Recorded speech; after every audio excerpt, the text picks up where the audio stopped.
Democrats were supposed to be the party of empathy, the party of caring, and yet they're burning down cars. Elon Musk a traversé une période difficile ces dernières semaines. Vous vous séparez de vos autres biens. Après tout, comment se portent vos autres entreprises ?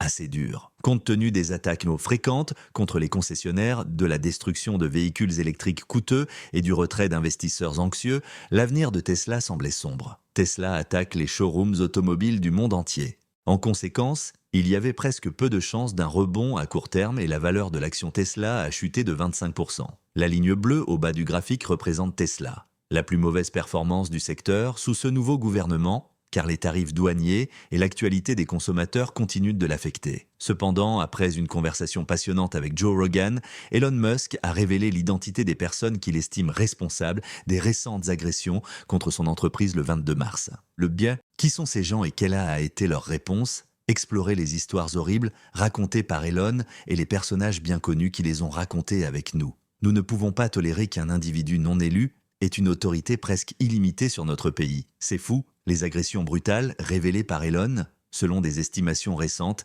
des agressions violentes contre les entreprises et les locaux de Tesla ont eu lieu au moins 15 fois au cours des 3 dernières semaines seulement. Pire encore, la majorité de ces cas concernent des infractions bien connues telles que des destructions généralisées et des attaques armées ouvertement menées. Comment en sommes-nous arrivés là alors ? Nous devrions remonter le temps jusqu'au 29 janvier à Loveland, Colorado. Un showroom Tesla a été pris d'assaut par un manifestant vengeur par cette froide matinée d'hiver. Un Cybertruck a été agressé à distance par quelqu'un qui lui a lancé un cocktail Molotov et y a mis le feu. Les employés du showroom Tesla étaient terrifiés et ont téléphoné pour obtenir de l'aide. Mais ce n'était que la première étape. Au moins 48 cas font l'objet d'une enquête dans tout le pays en lien avec les allégations croissantes d'agression contre des concessionnaires et des automobiles Tesla. Moins de 3 jours plus tard, le même individu, désormais vêtu de noir, a pris pour cible le même concessionnaire. À cette occasion, le contrevenant était en train de peindre des phrases désobligeantes sur les véhicules Tesla qui venaient de sortir. L'individu a de nouveau disparu avant que la police ne puisse l'atteindre, pour ensuite faire un retour inattendu le 7 février. Les employés du concessionnaire ont déclaré avoir vu des graffitis plus désagréables à leur arrivée, ont récemment été victimes d'actes criminels et de piquetage. Au-dessus de l'emblème Tesla se trouvent aussi des mots explicites. Après des heures d'enquête approfondie, les autorités ont été informées comme d'habitude et elles étaient seulement certaines qu'il s'agissait d'un crime organisé. L'exécution a été si efficace que les autorités n'ont pas été en mesure d'identifier l'auteur ou ses collaborateurs malgré le fait qu'elle aurait été nuisible. Les témoins de l'incident ont attesté que l'agresseur était une dame vêtue de discours désobligeants à l'égard du gouvernement actuel. Il n'y avait rien de plus à savoir sur cet individu que cela. Il est raisonnable de dire qu'à cette époque, les choses n'allaient pas bien. Les inquiétudes quant à leur sécurité grandissaient parmi les employés du concessionnaire et la police n'avait aucun moyen de travailler. L'individu a été découvert à proximité des lieux avec une grande quantité de bouteilles d'essence et d'autres objets combustibles le 24 février. Les autres objets avec lesquels elle a été découverte, tels que des vaporisateurs et des bombes Molotov, correspondaient tous parfaitement aux assauts précédents. Elle a été arrêtée et emmenée sur le champ par la police. Malheureusement, les choses n'ont fait qu'empirer à partir de là, puisqu'il n'a fallu que 2 semaines avant qu'un autre concessionnaire Tesla ne soit agressé. Cette fois-ci, l'emplacement était un magasin à Tigard, dans l'Oregon. Quelle était l'offense cette fois-ci ? C'est à ce moment-là que les choses commencent à devenir effrayantes, alors préparez-vous. Selon de nombreux témoignages, quelqu'un d'autre aurait été vu tirer au moins 7 balles chez le concessionnaire le 6 mars. Le fait que cet individu pointait des balles sur les vitrines des magasins depuis différentes zones des voitures à l'extérieur a donné l'impression aux personnes qui ont vu l'incident qu'elle ne se soucia pas de savoir si des gens étaient encore à l'intérieur. Une autre personne a été arrêtée plus tard dans la journée pour avoir apposé des autocollants insultants sur des automobiles autres que ces Tesla. Le lendemain, le 7 mars, à North Charleston, en Caroline du Sud, un autre homme a tenté d'utiliser des cocktails explosifs pour mettre le feu à plusieurs bornes de recharge Tesla. Il a apparemment été arrêté en cours de route parce qu'il avait involontairement mis le feu à ses vêtements juste avant de pouvoir commettre le crime, même si de nombreuses vies étaient désormais en jeu. Cette erreur a permis de le retrouver et de l'appréhender facilement. Il a été expulsé peu de temps après et, comme l'autre individu, il a été vu portant des vêtements contenant des remarques désobligeantes à l'égard du gouvernement actuel. Un tweet publié par Elon Musk sur les réseaux sociaux le 8 mars a complètement bouleversé le paysage politique. Elon a précédemment révélé qu'une enquête juridique était en cours sur la situation. Dans ce tweet, il démontre que les individus responsables de ces crimes n'agissaient pas seuls. Au lieu de cela, ils ont été membres de plusieurs organisations recevant un financement d'un organisme de bienfaisance. Cette organisation était le célèbre groupe d'action politique ActBlue, chargé de la collecte de fonds du Parti démocrate. Il a cité de nombreuses personnes dans le tweet, dont Patricia Baumann, Herbert Sandler, Reid Hoffman, George Soros et Leah Hunt Hendricks. Afin de nuire aux infrastructures de Tesla, il a également divulgué l'identité des organisations rebelles que ces individus étaient censés soutenir. Les socialistes démocrates d'Amérique, Rise and Resist, le Projet Indivisible, les Troublemakers et le Disruption Project faisaient partie de ces organisations. C'est alors que commence la partie passionnante. Auparavant, le Disruption Project et les Troublemakers étaient les seules organisations qui seraient apparues de nulle part. Pour ceux qui ont désapprouvé les résultats des élections de 2016, Rise and Resist a commencé comme une organisation non violente de justice sociale. Ils auraient organisé des marches pacifiques dans le passé, comme la marche des femmes et les manifestations contre la réforme fiscale de 2017, selon certains témoignages. Les contestations des soulèvements qu'ils estiment trop puissants dans les affaires politiques ont toujours été le thème le plus récurrent du mouvement Rise and Resist. Ils l'ont démontré en 2018 lors de la manifestation organisée à l'intérieur de la Trump Tower et en 2023, peu après qu'Elon Musk ait rebaptisé Twitter devant le siège de l'entreprise. Dans le cadre d'une attaque plus large contre la justice sociale et les idéaux progressistes, ils ont manifesté contre sa résistance au projet du DEI. En ce qui concerne le groupe Disruption Project, leur objectif a toujours été d'identifier et d'attaquer des entreprises entières qu'ils jugent nuisibles. La majorité de leurs activités sont souvent menées dans des endroits où les entreprises de haute technologie mènent leurs initiatives les plus ambitieuses, susceptibles d'avoir un impact environnemental. Même si Tesla produit des véhicules électriques, elle l'a souvent considéré comme l'une de ses entreprises. Selon de nombreux membres de l'organisation, ils continuent de s'opposer aux pratiques commerciales de Tesla puisque leurs véhicules utilisent du lithium. Selon eux, l'exploitation de ce minerai est mauvaise pour l'environnement, en particulier dans les pays sous-développés. Ils ont souvent entravé les opérations. Et chaque fois qu'ils ont été arrêtés par les autorités mises en place par Tesla, ils ont affirmé qu'Elon tentait d'étouffer les critiques malgré son souci de liberté d'expression. Ces efforts directs, qui ont finalement abouti à l'arrivée de la police pour les disperser, ont transformé le Disruption Project d'une organisation pacifique en quelque chose de complètement autre. Pour le moment, ils affirment que les agressions ne sont pas la véritable cause des problèmes de Tesla, mais plutôt leur décision d'ignorer les dommages qu'ils causent à l'environnement. Les fauteurs de troubles, quant à eux, participent depuis longtemps à de violentes manifestations contre les millionnaires. Quel est leur objectif actuel ? Mettre Elon Musk et plusieurs autres dans la ruine financière. On les a vus, à plusieurs reprises, interrompre des conférences techniques et lancer des manifestations devant les résidences de PDG qu'ils n'aiment pas. Ils n'ont connu Elon qu'en 2022, date à laquelle il a repris Twitter.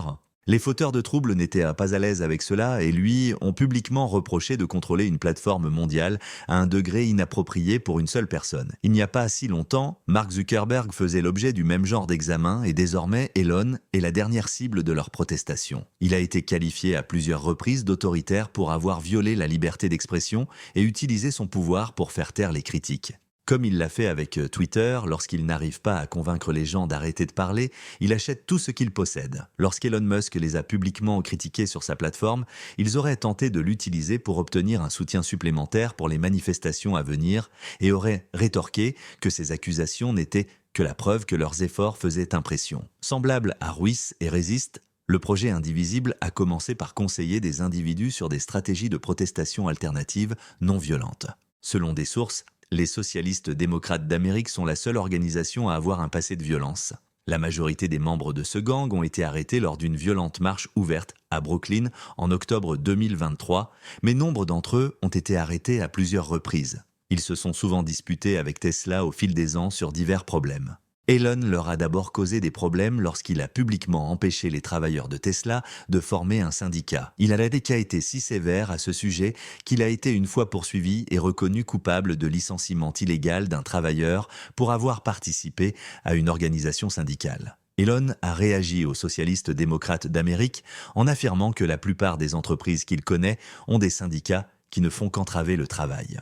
Il a également déclaré que permettre à un syndicat d'opérer au sein de son entreprise nuirait à sa capacité à gérer efficacement le personnel. Selon lui, les travailleurs de Tesla bénéficiaient déjà de salaires et d'avantages sociaux généreux sans être syndiqués. Les dirigeants des socialistes démocrates d'Amérique l'ont qualifié d'exploiteur pour cette raison, affirmant qu'il profite des travailleurs qui reçoivent des salaires inadéquats et les empêche de s'engager dans des discussions significatives sur leur rémunération. Le projet indivisible est celui qu'Elon Musk a spécifiquement mentionné. Un cadre supérieur non identifié d'ActBlue leur aurait donné 7-6 millions de dollars fin février, juste avant le début des assauts contre Tesla, selon les preuves prétendues par plusieurs partisans. Les deux suspects ont réfuté ces allégations et exercé des représailles contre Elon Musk.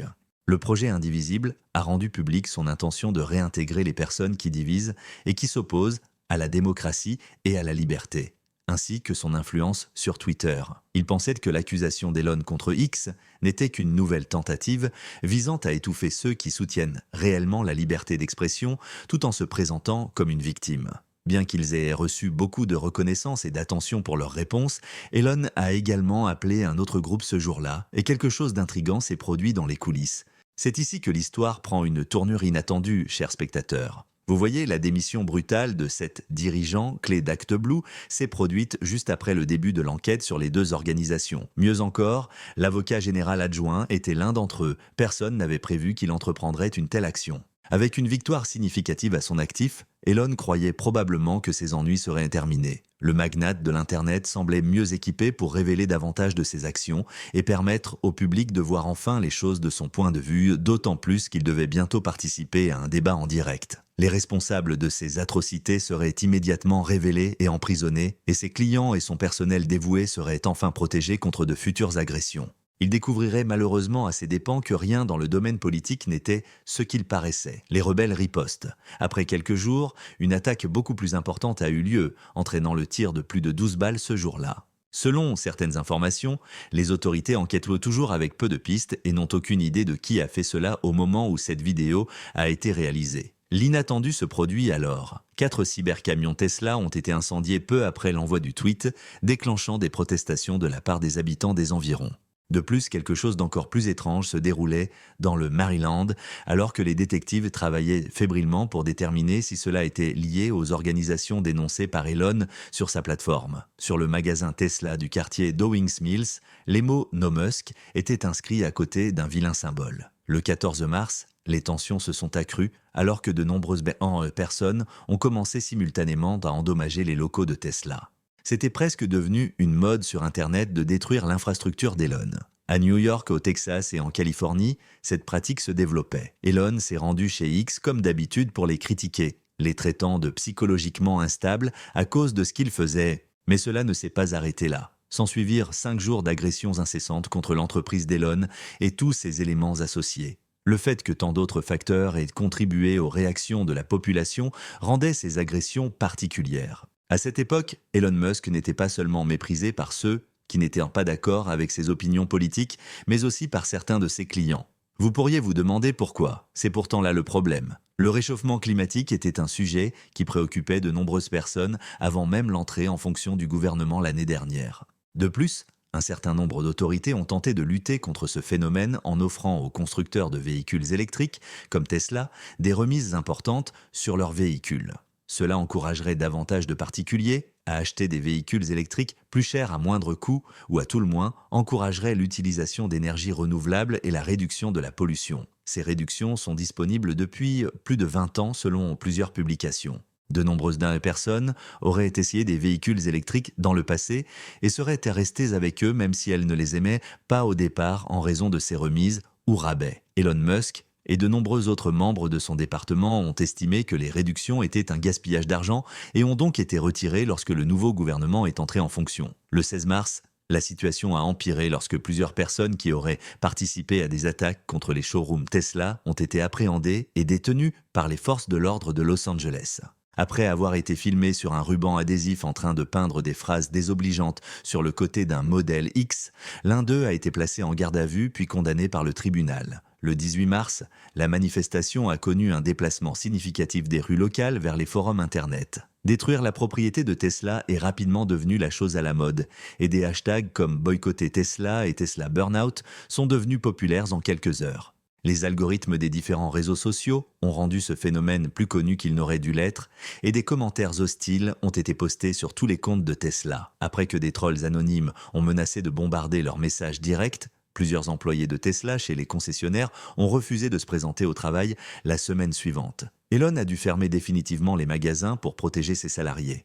Heureusement, aucun blessé n'a été enregistré suite aux menaces proférées par certains de s'en prendre à ces travailleurs à leur domicile parce qu'ils ne se rendaient pas au travail. Mais le préjudice psychologique était déjà fait. Les manifestants ont tenu leurs promesses et ont riposté avec force. En conséquence, plusieurs travailleurs de Tesla ont démissionné, craignant pour leur sécurité personnelle ainsi que pour la protection de leur famille. Malgré tous ces efforts pour éviter toute implication, le président américain a pris une mesure inattendue le 19 mars.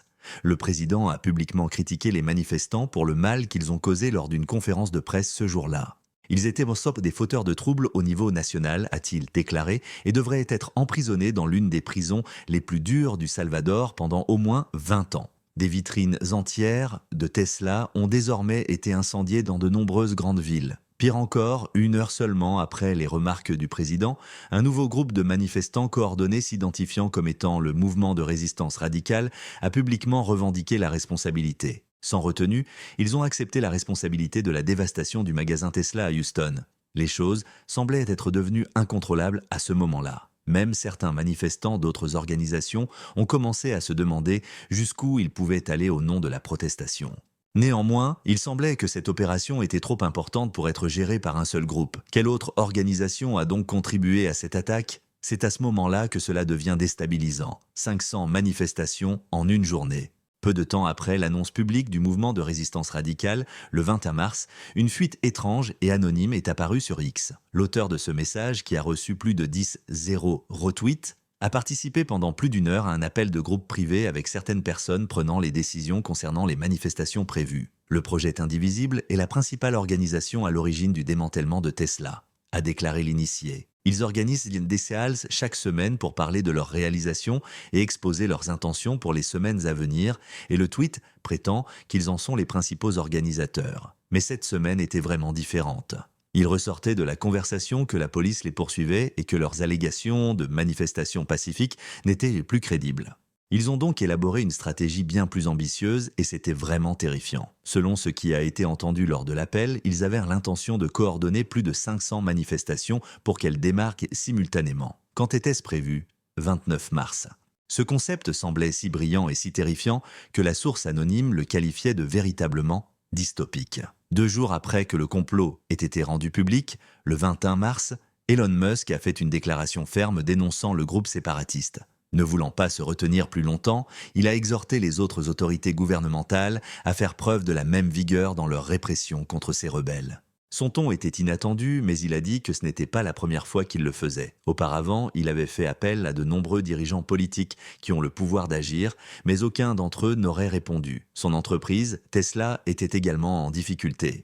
Dans une interview, Elon a déclaré que les dernières de manifestations étaient des tentatives bien planifiées visant à nuire aux travailleurs américains et à ruiner Tesla, et pas seulement des manifestations. Ces gangs seraient responsables du départ de centaines d'employés de ces concessions par crainte pour leurs familles, et ils se préparaient désormais à attaquer simultanément des centaines de sites en quelques jours. Cependant, il n'a jamais reçu d'aide de la part des personnes influentes auxquelles il s'est adressé pour obtenir du soutien.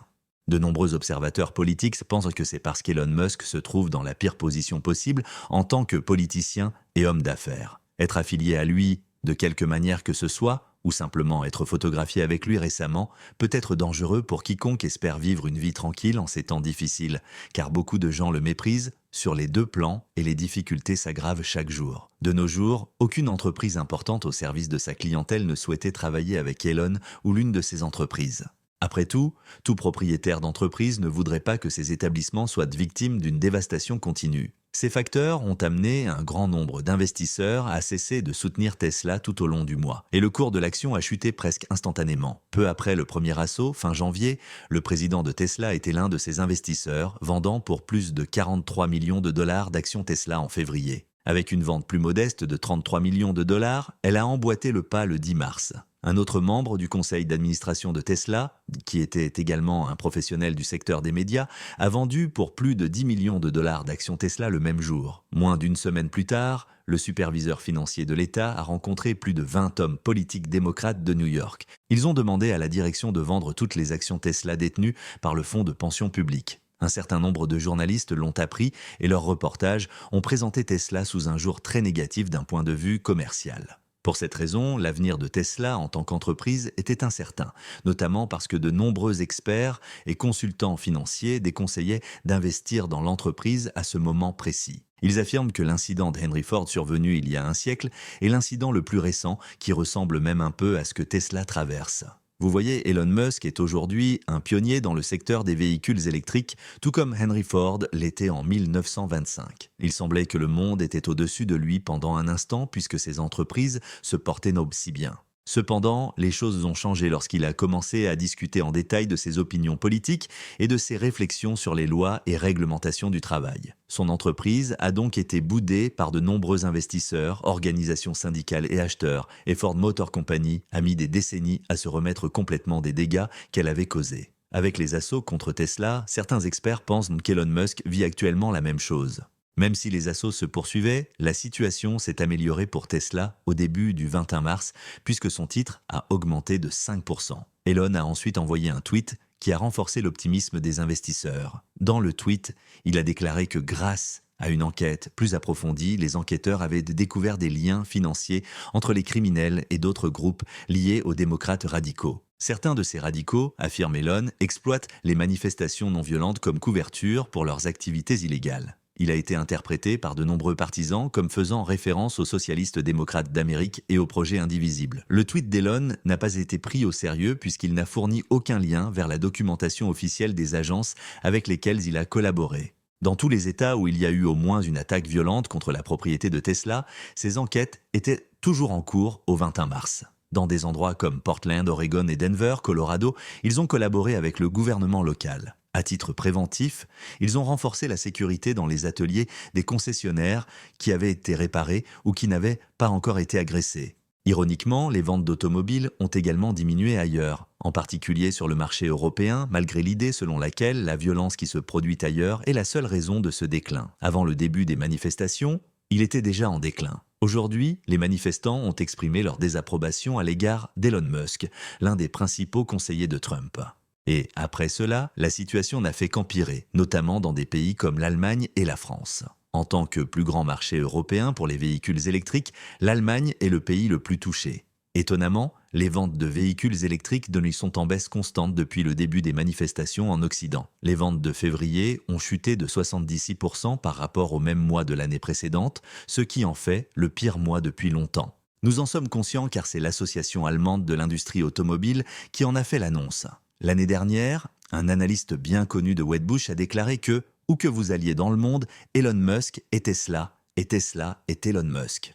Elon Musk a conseillé le 21 mars aux salariés et aux investisseurs de ne pas vendre leurs actions malgré ces problèmes. Malgré la baisse prolongée du titre, il a encouragé le personnel à rester optimiste. Lors d'une petite conférence qu'il a organisée près de la Maison-Blanche, il a déclaré que même si les choses ne se déroulent peut-être pas comme prévu, l'avenir est plein de grandes possibilités. Question en dehors des manifestations. Il est raisonnable de conclure que l'optimisme d'Elon n'a pas vraiment convaincu les investisseurs avec lesquels il s'est entretenu lors de cette conférence, compte tenu de toutes les difficultés auxquelles la société est aujourd'hui confrontée. Pour de nombreux experts politiques, l'avenir de Tesla est déjà incertain. Cela est dû au fait qu'il jonglait déjà avec de nombreux problèmes avant les assauts, s'engageant à prendre des mesures sévères en réponse au nombre croissant d'agressions contre des Tesla chez les concessionnaires automobiles à travers le pays, bien avant que la valeur de Tesla ne baisse progressivement ces dernières semaines en raison des attaques constantes contre ces concessionnaires. L'entreprise a été confrontée à un certain nombre de problèmes internes inévitables. Si les actions d'Elon Musk chez SpaceX ont retenu l'attention, il note également que Tesla, avec ou sans les protestations actuelles, ne peut pas égaler le même niveau de succès. Bien que de nombreuses personnes lui attribuent désormais le succès des modèles X, 3S et Y, la vérité est que les idées de produits ont été développées avant qu'il ne commence à travailler pour l'entreprise. Bien avant qu'Elon ne devienne PDG et architecte produit de Tesla en 2008, les conceptions des modèles les plus populaires de l'entreprise étaient déjà établies. Il ne faisait que superviser les activités choisies par ceux qui l'avaient précédé. En sa qualité d'architecte en chef et de PDG, il a travaillé principalement sur sa future voiture et n'a rien à voir avec les modèles déjà en développement, à l'exception de fonctionnalités logicielles supplémentaires telles que la conduite autonome, etc. Des années plus tard, ce futur véhicule qu'Elon Musk avait créé de toutes pièces serait appelé Tesla Cybertruck. L'idée derrière cet énorme véhicule électrique était de montrer au monde ce qu'Elon pouvait faire par lui-même et d'être son plus grand projet de passion. La première exposition Cybertruck n'a cependant pas été aussi bien accueillie par le public et s'est rapidement transformée en une plaisanterie en ligne mémorable. En outre, un certain nombre d'évaluateurs techniques qui avaient auparavant attribué des notes élevées à la majorité des produits de Tesla ont soudainement eu des opinions différentes sur le Tesla Cybertruck. Nombreux sont ceux qui ont souligné les bords tranchants et dangereux, mais la majorité y ont vu quelque chose d'inutile. Dan Rooney de Good Work Channel et Kyle Connor de Autospec Studios, deux critiques techniques réputés, n'aimaient pas le Cybertruck. Peu d'autres critiques, comme Marques Brownlee de MKBHD Studios, se sont efforcés de valoriser le programme et ses capacités de pointe. Compte tenu d'autres problèmes tels que la corrosion et les coûts exorbitants même pour les réparations les plus élémentaires, il est compréhensible que le Cybertruck ait été le premier véhicule Tesla à être incendié lors des assauts les plus récents. C'est la raison pour laquelle les observateurs pensent que son travail avec Tesla était initialement impopulaire et que les manifestations actuelles n'ont fait que fournir une plateforme permettant aux individus d'exprimer leurs opinions sans aucune connotation politique. Quoi qu'il en soit, ce ne sont que nos opinions. N'hésitez pas à partager le vôtre avec nous dans la section commentaires ci-dessous. Pensez-vous qu'Elon Musk et Tesla sont cool ? Y a-t-il quelque chose dans les démonstrations que vous appréciez ou pas ? En plus de tout nous dire, n'oubliez pas de liker, de partager et de vous abonner. De plus, cliquez sur la vidéo suivante qui apparaît sur votre écran, cela vous fera